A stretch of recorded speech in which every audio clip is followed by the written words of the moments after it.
स्वागत छ साथीहरू, तपाईहरूलाई नेपाली शेयर मार्केट सम्बन्धी पल पलको नयाँ अपडेटहरू लिएर आउने क्रममा साथीहरू आजको यो भिडियोमा विशेष गरी ट्रेड टावर लिमिटेडको बारेमा कुरा गर्नेछ। साथीहरू, यदि तपाईँ हाम्रो च्यानलमा नयाँ हुनुहुन्छ र तपाईँ नेपाली शेयर बजार बारे जानकारी पाउन वा नयाँ आईपीओ सम्बन्धी जानकारी पाउन चाहनुहुन्छ भने हाम्रो युट्युब च्यानललाई सब्स्क्राइब गरी साथमा रहेको बेल आइकनलाई पनि क्लिक गरी हामीलाई प्रोत्साहित गर्नुहोला। साथीहरू, तपाईहरू मध्ये कतिपय साथीहरू सोध्नुहुन्छ कि आईपीओ भनेको के हो, एफपीओ भनेको के हो, प्रिमियम भनेको के हो र बुक बिल्डिङ भनेको के हो। यस्ता धेरै प्रश्नहरू हाम्रो धेरै साथीहरूको मनमा उठ्ने गर्दछ। सो साथीहरू, आईपीओ भनेको कुनै पनि कम्पनीले आफ्नै कम्पनीलाई अझै ठूलै कम्पनी बनाउने उद्देश्यले कम्पनीले पहिलो पटक शेयर बजारमा शेयर खोलेको हुन्छ, जसलाई आईपीओ भनिन्छ। अनि साथीहरू, एफपीओ भनेको कुनै पनि कम्पनीले एक पटक शेयर खोलिसकेपछि आफ्नै कम्पनीलाई अझै ठूलै कम्पनी बनाउने उद्देश्यले कम्पनीले दोस्रो पटक फेरि शेयर बजारमा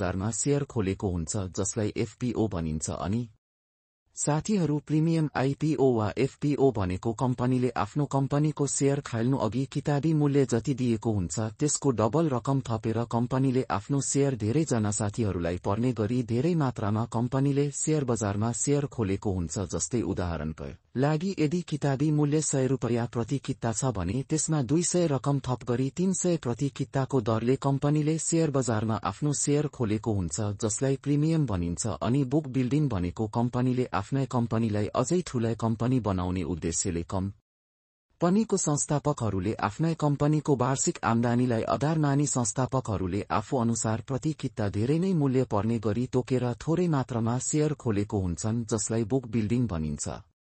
साथीहरू, अब तपाईहरूले भन्नुहुन्छ कि यो त हामीलाई थाहा छ, फेरि किन डेली प्रत्येक भिडियोमा भन्नुहुन्छ भने भन्दाखेरि साथीहरू, हाम्रो च्यानलमा जो साथीहरू नयाँ हुनुहुन्छ विशेष गरी यो कुरा उहाँहरूको लागि हो। साथीहरू, शेयर बजारमा सबै कुराको जानकारी हुन पर्छ। साथीहरू, नयाँ साथीहरूलाई यो सब कुरा थाहा नै हुँदैन, त्यसैले गर्दा कतिपय साथीहरू शेयर बजारमा आफ्नो पैसा डुबाएको पनि हुन्छन्। त्यही भएर साथीहरू, म प्रत्येक भिडियोमा यो कुरालाई भन्ने गर्छु।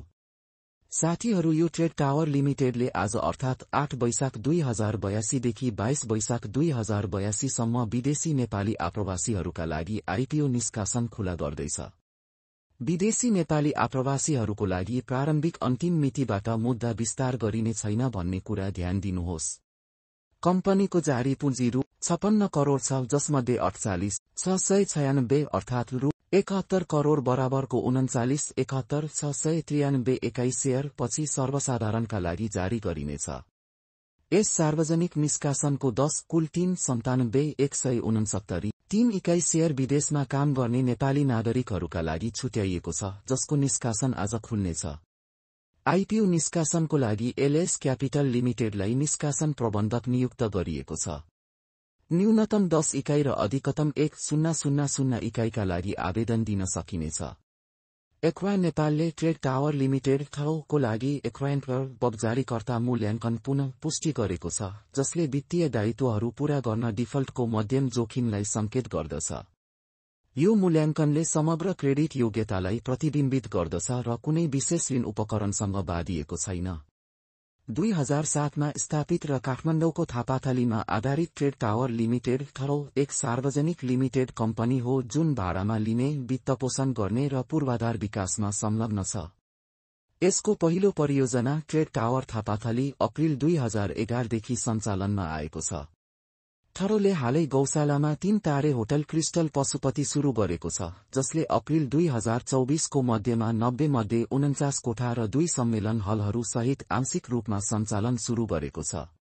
अक्टोबर 2024 को मध्यसम्ममा थरोमा 350 भन्दा बढी प्रमोटरहरूको पूर्ण स्वामित्व छ, तर एथो जारी गर्ने योजना छ, जसले गर्दा प्रमोटरको होल्डिङ लगभग 51 मा घट्नेछ। श्री शिवहरि दङ्गल कम्पनीको प्रमुख शेयरधारक र अध्यक्ष हुनुहुन्छ। र साथीहरू, यो भिडियो तपाईहरू कहाँदेखि हेर्दै हुनुहुन्छ कमेन्ट गर्नुहोला र यो भिडियो तपाईहरूलाई कस्तो लाग्यो कमेन्ट बक्समा कमेन्ट गरेर आफ्नो सुझाव सल्लाहहरू अवश्य दिनुहोला। भिडियो पूरा हेरिदिनु भएकोमा सम्पूर्ण साथीहरूलाई धेरै धन्यवाद रहेको छ।